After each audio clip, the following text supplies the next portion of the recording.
Hello दोस्तों, मेरा नाम है जयप्रकाश और आप सुन रहे हैं रीडर सनी। आज हम जिस जातक कथा के बारे में सुनेंगे उसका नाम है कुंभाकार जातक। बोधिसत्व एक समय कुंभार था। चार निजी बुद्ध उनके गांव में भिक्षा लेने के लिए अपने हिमालय घर से नीचे आए थे। और जब वे उनके घर आए तो बोधिसत्व ने उन्हें भोजन के लिए आमंत्रित किया। बढ़िया भोजन और उनका चरित्र से प्रभावित होकर बोधिसत्व ने उनसे आत्मज्ञान के मार्ग के बारे में पूछा और प्रत्येक ने एक राजा होने की अपनी कहानी बताई, जिससे धार्मिक जीवन का पालन करने के लिए अपना सिंहासन त्याग दिया था। पहले राजा ने अपने बगीचे में कुछ स्वादिष्ट आम खाए। राजा को कुछ तोड़ते देख अन्य लोगों ने भी ऐसा किया और वे पेड़ पर चढ़ गए और हर आखिरी फल पाने के लिए शाखाओं को डंडे से पीटने लगे। घर जाते समय राजा कुछ और आम लेने के लिए रुके और पेड़ की टूटी शाखाओं को देखकर निराश हो गए। पास ही एक बंजर आम का पेड़ भी अभी भी सुंदर और अक्षुण्ण खड़ा था। इसे जीवन के एक रूपक के रूप में समझते हुए संपत्ति रखने से दुख होता है, इसीलिए अमीर लोग डर में रहते हैं जबकि गरीब ऐसा नहीं करते। उन्होंने बंजर पेड़ की तरह बनने का संकल्प लिया। वो इसके नीचे खड़ा हो गया और तुरंत आध्यात्मिक अंतर्दृष्टि तक पहुंच गया। फिर उसने अपने सिर को छुआ और जादुई ढंग से एक निजी बुद्ध के कपड़े पहने हुआ था।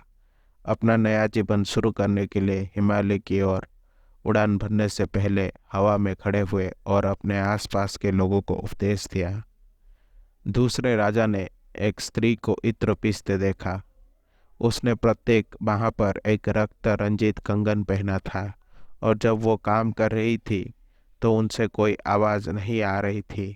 तब उसने कंगन को अपने दाहिने बाहों से बाईं ओर डाला और दोनों कंगन आपस में उलझ गए। इससे राजा को एहसास हुआ कि अकेले रहने से दूसरे से कोई झगड़ा नहीं होता। ये सोचते सोचते वो अंतर्दृष्टि तक पहुंच गया और पहले की तरह ही हिमालय की ओर उड़ गया।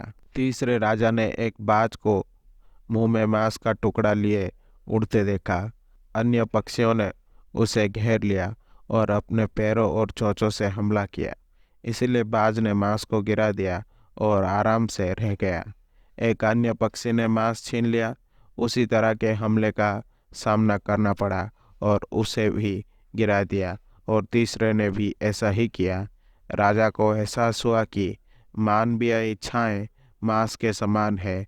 जो कोई अन्य त्याग देगा उसे सुख मिलेगा। इसीलिए उन्होंने 16,000 स्त्रियों के साथ अपना महल त्याग दिया, अंतर्दृष्टि प्राप्त की और अन्य लोगों की तरह उड़ गया।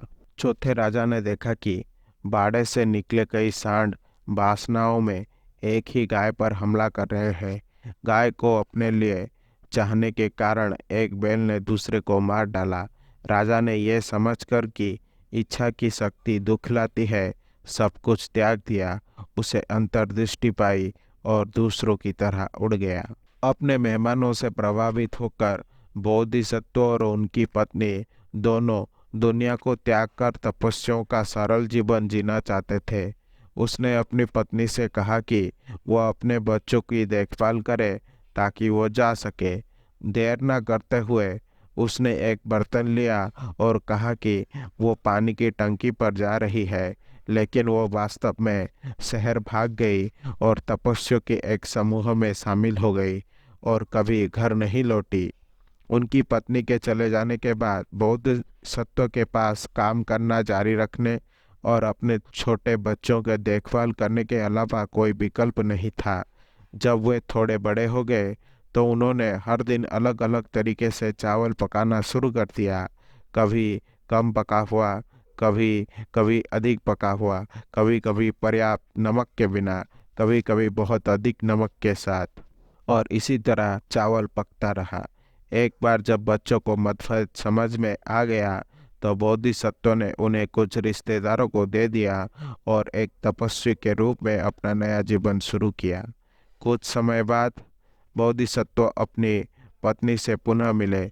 उसने पूछा कि क्या उसने बच्चे को मार डाला है और उसने उसे आश्वासन दिया कि उसने उन्हें देने से पहले तक इंतज़ार किया जब तक कि वे चीज़ें को समझ नहीं गए।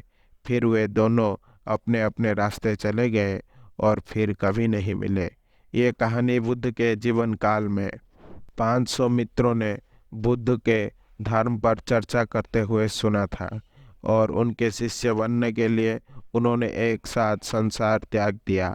एक रात इच्छा का विचार उनके दिमाग में भर गए।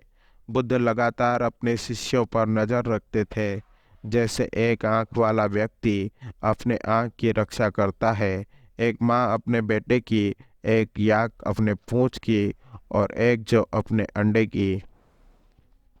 इसीलिए वह जानते थे कि उनके साथ क्या हो रहा है। उन्होंने एक सभा बुलाई और उन्हें व्याख्यान दिया और समझाया कि छोटे पाप जैसे कोई चीज़ नहीं है। उन्होंने कहा, हर गलत विचार, चाहे वो कितना भी छोटा क्यों ना हो, पर विचार करना चाहिए, क्योंकि ये विचार बड़े हो सकते हैं और बड़ी बर्बादी ला सकते हैं। तब उन्होंने ये कहानी एक उदाहरण के रूप में सुनाई कि कैसे अतीत में उचित विचार रखने से निजी बुद्धत्व प्राप्त होता था। जब बुद्ध का अंत हुआ तो सभी 500 शिष्य अरिहंत बन गए। बोधिसत्व की पत्नी और बेटा बुद्ध की पत्नी और बेटे के पहले जन्म थे और उनकी बेटी बुद्ध के शीर्ष महिला शिष्य में से एक उपलवन्ना की पहले जन्म थी। आशा करता हूँ कि आपको ये जातक कथा अच्छी लगी होगी। अगर आपको मेरी वीडियो पसंद आई तो इसे लाइक करें और शेयर करें और ऐसे वीडियोस देखने के लिए मेरे चैनल को सब्सक्राइब करें।